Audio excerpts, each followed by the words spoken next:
I hate theory so much. In all the years that I've been doing this now, I've talked to a lot of people. People who proclaim to be knowledgeable on theory, people who said they weren't, people who have done shit, people who haven't, smart people, stupid people. Theory has never played into any of it. Not once. We are the only ideology where people, like, signal virtue over how much you've read century-plus old texts on, like, economy and philosophy that none of them have actually ever read. It's just a matter of how well you can bullshit. Like, nobody does this. Liberals don't do this. Libertarians don't do this. Fascists don't do this. Nobody does this. It's literally just leftists. I don't think it's worthwhile. I actually think that in a vacuum, reading theory can make you smarter. Like, in terms of your knowledge on blah, blah, blah. Like, it's good, okay? However, I actually think that if I had to choose, like, who knows more about communism? Who can I trust more to give me good opinions? And I could choose between two groups. One group that had read a lot of theory, and one group that had read none. I would go with the group who'd read none. None, not a single word. Because even though reading theory in a vacuum might make you know more, the kind of person who reads theory, in my experience, is infinitely more insufferable and worthless than the kind of person who just goes, yeah, I believe in, like, democracy and egalitarianism, and I think that these are good principles towards it, you know? In my experience, it's not that reading theory makes you know less, it's that the kind of person who would go for it. It's kind of like how past a certain point, reading a bunch of books signals more, like, about your personality type than it does about your literacy, if that makes any sense. Vaush be like, knowledge is bad. It's not what I said, but whatever you prefer to justify your... But Vaush, haven't you read all theory? Yeah, I'm the exception, obviously. That makes sense if you mean the sort of person who brags about theory. To be clear, this is a very, like, narrow margin, because nobody has actually read it. Again, I've talked to so many so-called fucking, oh yeah, I know about... They don't know anything. I don't lose these debates. I don't know less than them. It's pathetic. Every time this keeps happening, nobody reads theory. Nobody's read it. No one here has read Capital. Nobody has. Except for me, of course. Nobody engages with this shit. And usually the people who are loudest about having read theory are the ones who know the least about it, because they're compensating for a lack of knowledge. To them, it's just dogma. They might as well be reading the Bible. It's like Bible passages, you know? You ask them a question on anything, and they'll respond with some vaguely related line that they may or may not remember correctly. And it's, you know, it's like quoting scripture. No, there's no actual engagement with the thinking or the material analysis. Why? Hey, rather, here, you can do one or the other, okay? Rather than reading theory, how about you learn about material analysis, you know? Rather than, like, reading the books, what about learning the thought processes that you know, led to their development, you know? Infinitely better, if you were to choose between those two.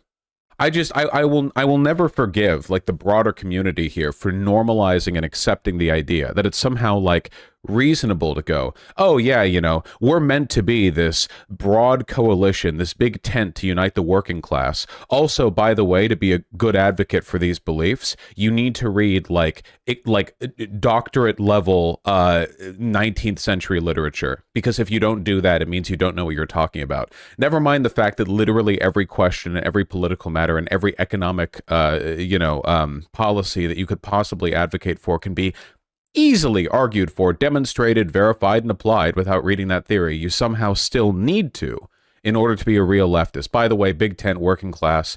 Yeah, we are truly the ideology of the global poor.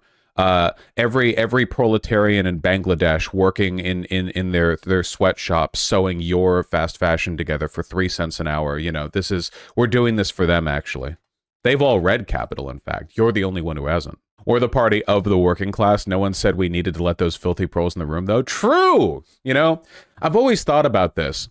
The proletariat might be who we're fighting for, but who says they're capable of managing their own revolution? Perhaps if we formed a small elite group of upper middle class academics and ideologues who create some kind of vanguard to advance the interests of the other, I mean, of us, the proletariat,